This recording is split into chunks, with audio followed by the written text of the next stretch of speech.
Israel dikabarkan tengah mempertimbangkan untuk menyerang Iran lagi demi mencegah invasi di negaranya.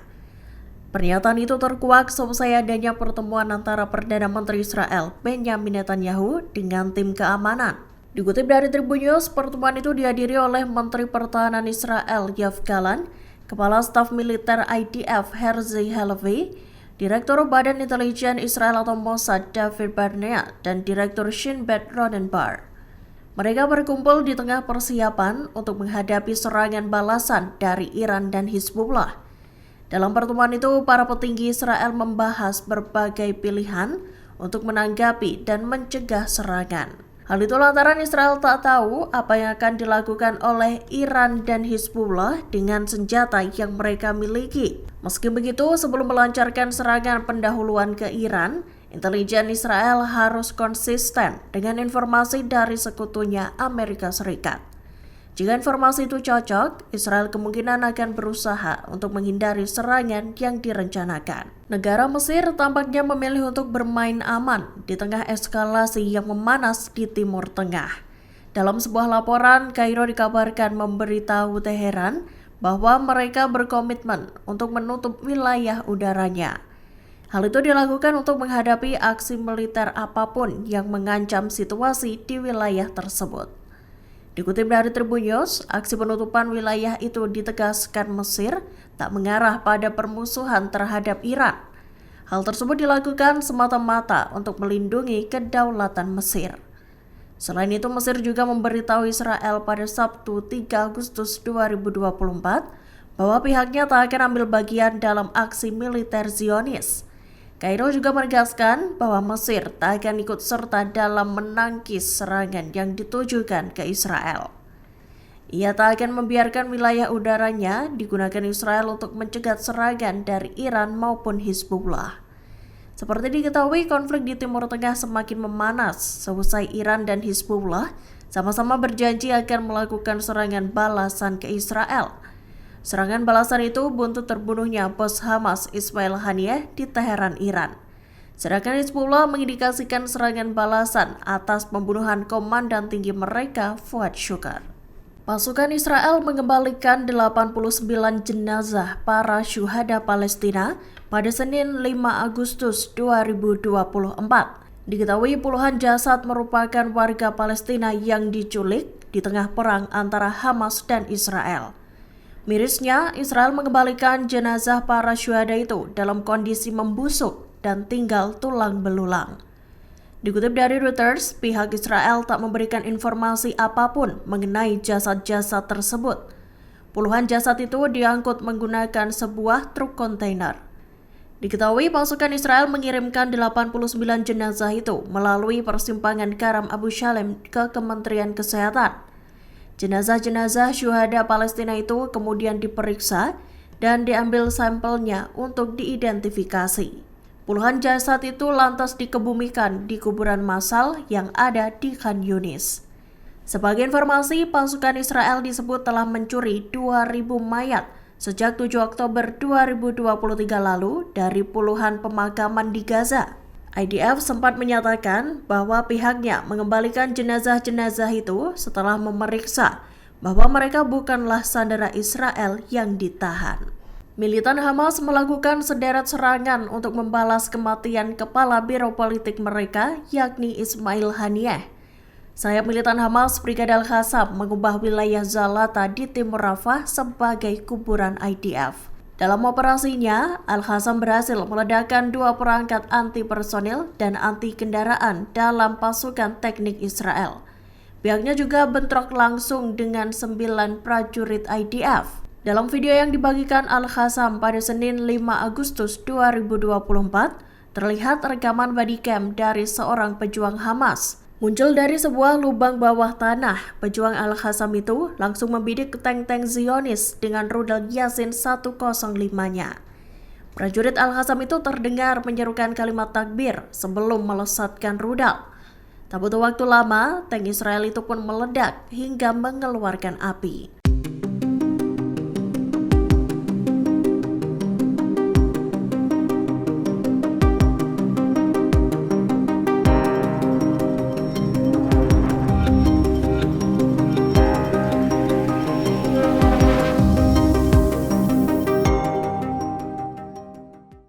Israel berulang kali membuat alasan untuk menunda terjadinya gencatan senjata di Gaza.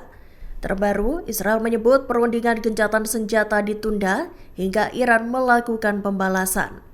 Seperti diketahui, Iran bersumpah akan membalas serangan Israel yang menewaskan Kepala Biro Politik Hamas Ismail Haniyeh di Teheran. Dikutip dari Tribun News, terdapat dua hal yang melatar belakangi ditangguhkannya perundingan gencatan senjata. Dua pejabat Israel mengatakan, negosiasi itu ditangguhkan sampai Iran melancarkan serangan balasan terhadap Israel. Alasan lainnya, kesepakatan itu baru akan dilanjutkan setelah Hamas memilih pengganti Ismail Haniyeh. Munculnya alasan itu menandai bahwa upaya untuk mencapai kesepakatan gencatan senjata diperkirakan akan jauh lebih sulit. Seiring dengan hal itu, Menteri Pertahanan Israel Yoav Gallant dan Kepala Angkatan Darat Herzi Halevi menuding Perdana Menteri Israel Benjamin Netanyahu menyabotase kesepakatan gencatan senjata. Hal itu lantaran Netanyahu menambahkan tuntutan baru dalam proposal Israel dan Amerika Serikat sebelumnya. Menteri Keuangan Israel Bezalel Smotrich belak-belakan soal rencana gajinya untuk mendesak Hamas. Ia mengaku akan menggunakan kelaparan di Gaza sebagai cara agar Hamas memulangkan sandera Israel. Dikutip dari Tribun News, membuat 2 juta warga Gaza kelaparan adalah hal yang dapat dibenarkan menurut Smotrich. Menteri sayap kanan Israel itu berpendapat, kelaparan adalah jalan keluar terbaik untuk memulangkan para sandera yang ditawan di Gaza. Pada 5 Agustus 2024, Smotrich mengatakan bahwa ia dibenarkan dan bermoral untuk membiarkan 2 juta warga sipil di Gaza mati kelaparan. Namun langkah yang dinilai benar oleh Smotrich itu dihalangi masyarakat internasional. Meski begitu, Smotrich mendukung menggunakan kelaparan sebagai senjata agar tawanan segera dipulangkan. Kelaparan yang diderita warga Gaza itu disebut Smotrich sebagai ganti pertukaran tahanan dan negosiasi gencatan senjata. Pasukan Israel kembali terkena jebakan yang dipasang oleh militan Hamas pada Senin 5 Agustus 2024. Tepatnya, saat 7 tentara Israel memasuki sebuah gedung di kawasan Rafah, selatan jalur Gaza. Dikutip dari Tribun News, Hamas diketahui menggunakan granat tangan untuk melumpuhkan pasukan Zionis itu. Granat tangan tersebut ditanam di sebuah bangunan gedung dan diledakkan saat serdadu Israel memasukinya. 2 dari 7 tentara yang menjadi korban itu dikabarkan dalam keadaan kritis. Sayap militan Hamas Brigade Al-Qassam sendiri telah mengumumkan bahwa pejuangnya melakukan serangkaian operasi yang menarget IDF di kota Rafah dan Khan Yunis. Dilaporkan terpisah, Al-Qassam juga menarget 2 alat peledak anti-personel dan anti-kendaraan di wilayah Zalata. Menurut laporan Brigade Al-Qassam, ledakan anti-personel itu menewaskan dan melukai pasukan IDF. Keluarga para sandera Israel memprotes pemerintahan Perdana Menteri Benjamin Netanyahu yang mengembalikan 89 jenazah warga Palestina. Seperti diketahui, puluhan jenazah itu dipulangkan ke Palestina pada Senin 5 Agustus 2024. Diketahui jasad-jasad tersebut dipulangkan menggunakan truk kontainer yang melewati persimpangan Karam Abu Salem. Rupanya pemulangan puluhan jenazah itu justru menuai kecaman dari warga Israel. Hal itu lantaran jasad-jasad itu dipulangkan tanpa ada imbalan apapun. Mereka pun mempertanyakan mengapa Perdana Menteri Netanyahu mengembalikan puluhan jenazah ke Palestina tanpa adanya kesepakatan pembebasan sandera.